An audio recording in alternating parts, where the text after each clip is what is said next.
Well, there's going to be a lot of racing this weekend, and of course that means the Monaco Grand Prix. They've been racing here since 1929.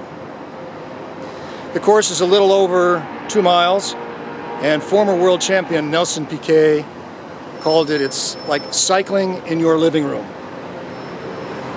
Now if you want to come to the race, you can get seats back over here at Sector Rocher up on the hillside for about $115.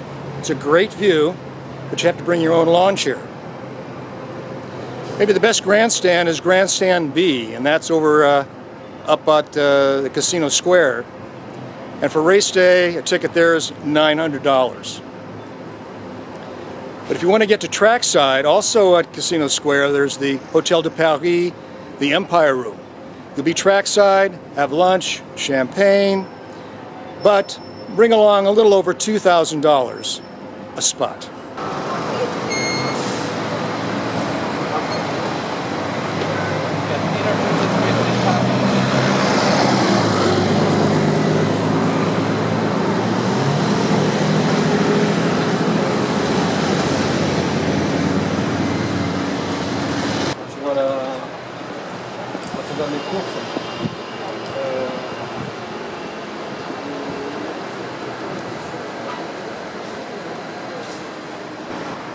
You'll hear the announcers say the cars are going up to Saint-Deveau.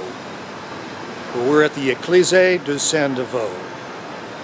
Saint-Deveau is the patron saint of Monaco. She was a 16-year-old Corsican girl who was martyred because she was a Christian. Records of this spot go back to 1070. And the stained glass windows were made by the same fellow who made the windows in Chartres. The front that we're seeing today was done in 1870.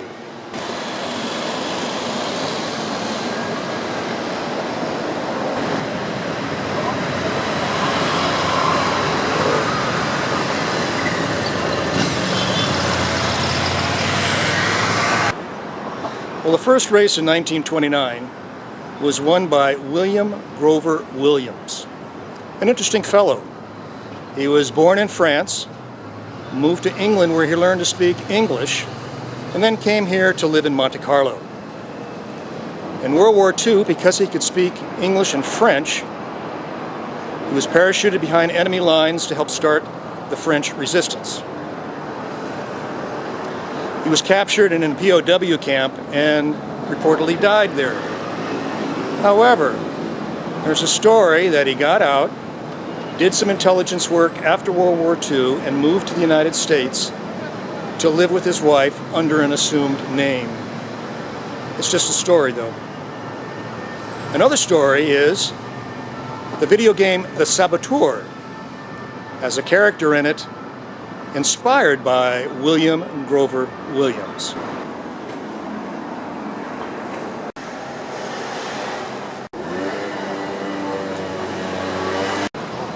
We're at Casino Square.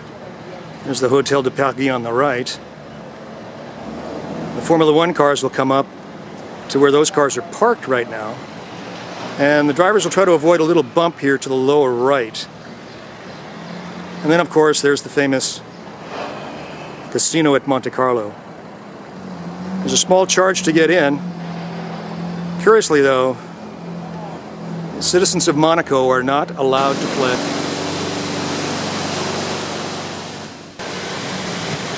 Well, every racing driver wants to win at Monaco.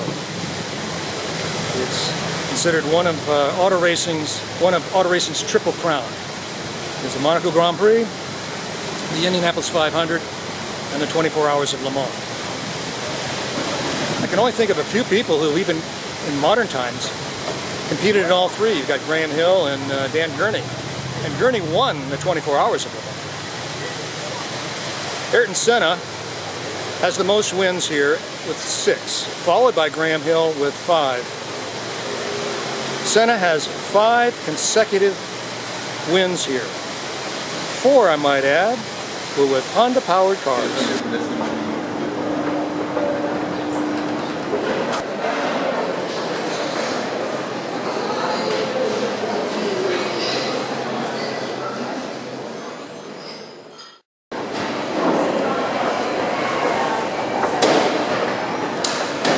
We're in Le Metropole Shopping Center. It's quite nice. And if you go through there, there's the circuit.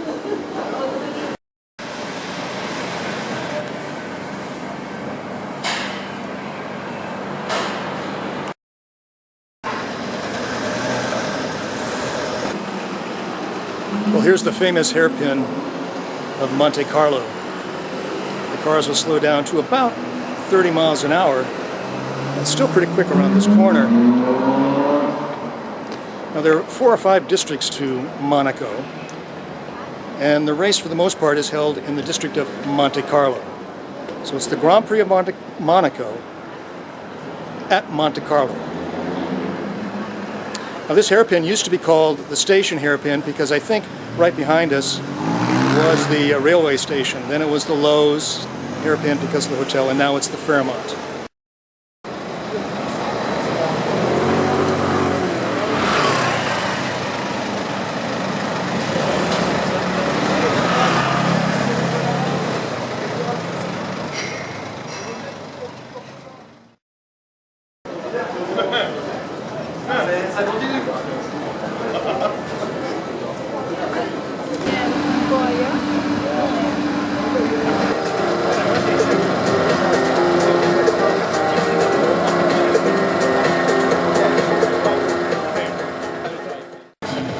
Normally, this is Quai Albert.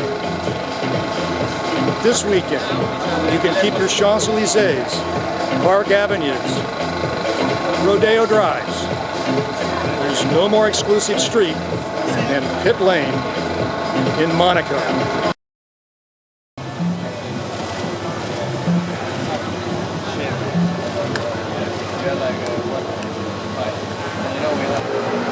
So that's just a little look at Monaco that you might not see on the race broadcast. However, David Hobbs is here, so you just might. Thank you, and enjoy the race. Hey Rob, David Hobbs here. See you on Sunday from the shores of the Mediterranean Sea here at Monaco.